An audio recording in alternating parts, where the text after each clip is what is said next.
As part of 23 ABC's continuing coverage of Democracy 2012, we are talking to each of the local congressional candidates. And tonight we are joined by the incumbent in the 23rd District, Republican Kevin McCarthy, who is also the House Majority Whip. And McCarthy is seeking his fourth term in Congress. He's being challenged by independent Terry Phillips, who we will hear from tomorrow night. First of all, Congressman, thanks for being with us tonight. Thanks for having me. I appreciate you coming in. We're going to talk a lot about jobs and the economy. That, of course, is the hot button issue, as it should be at the presidential level. Let's talk about Valley jobs and what can be done at the federal level. A lot talked about small business and how we're going to bring jobs, and each candidate says, I will bring jobs to the Valley. How realistic is that in your position or anybody in the congressional position? Well, it's realistic from the standpoint that you set a structure for a climate to create jobs and to invest. Currently, we have more cash on hand in America than any time in the last 50 years. The reason people are holding their cash and not investing, they don't know what their health care costs are going to be, continue to rise. They don't even know what the tax policy is going to be because the tax cuts expire at the end of the year. You don't know what your regulatory is going to cost you. I just was with the small business today, and they spent more than $1 million in the last year just to comply with the audits that are going through, hiring 20 new people just to do the audits, not to hire people to go work. That's the challenge of what they have. And then you don't know what your energy costs are going to be. You watch in California rise up and back. So if we eliminate that uncertainty, we can have a large stimulus, privately funded, investing in the growth of America.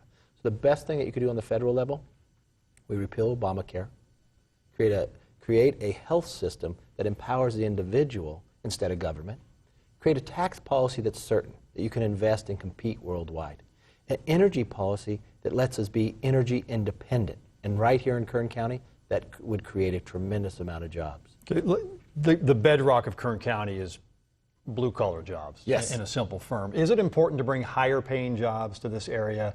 And if so, is that realistic in the near future? And what can you, in your position, help to do? I believe it's realistic. And some of the part of what you do is, some of the part you lead in the process. I've been working with the chamber and the university system. It's what you build for the next. Look, we produce 8% of all the oil nationally right here in Kern County, more than 70% of America. But the way you extract out of the resources today is higher technology. You have to be very high tech. Our university should start producing that at the same time, and us to be the magnet. Agriculture. We produce a great deal amount of ag, but it's specialty ag. It's higher end. That takes a great deal. Also how we apply the water to it. These are higher end jobs with higher intellect to do it. Our university system should start producing those right here, draw the magnet to more people in. A lot of talk about what Congress can do. There's a lot of gridlock now, a lot of partisanship. And really, quite honestly, in your position of leadership, you can be a bit of a symbol of that partisanship and that gridlock. Yes. How do you see that? What can be done? A lot of it depends on who's president probably as well. It depends on who's president, but it also depends on how you lead. Now, when Nancy Pelosi was speaker, no one even could read the bills before they voted on the floor. So the first thing we did when we took the majority is something I wrote, the Pledge to America. Bills have to be out there for 3 days. Transparency so America treat it. You have to show the constitutionality of the legislation. Also, you have an open floor process where anybody can offer amendments. That's a change within. Now, yeah, we'd all love everything to be more bipartisan, but I'm not being bipartisan for bipartisan's sake. I have principles. I'm going to fight for those principles. When you fight for a smaller government and more accountable government, yeah, it's going to upset some of the bureaucrats. And sometimes that gets messy, but that's the common sense of this district that I'm supposed to look out for. As such, I'll just ask you a blanket candidate. Why are you a better candidate than your opponent for your re-election and your sake? I think, one, the background. Been a small business owner since 19. Born and raised and educated right here.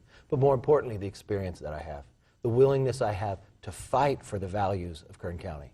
I think that is a fundamental difference. And our principles and our philosophies. I don't support high-speed rail. My opponent does.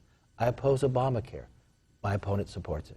It's the difference in what you believe in government. I believe in a smaller government, a more accountable government, one that the individual has a greater say.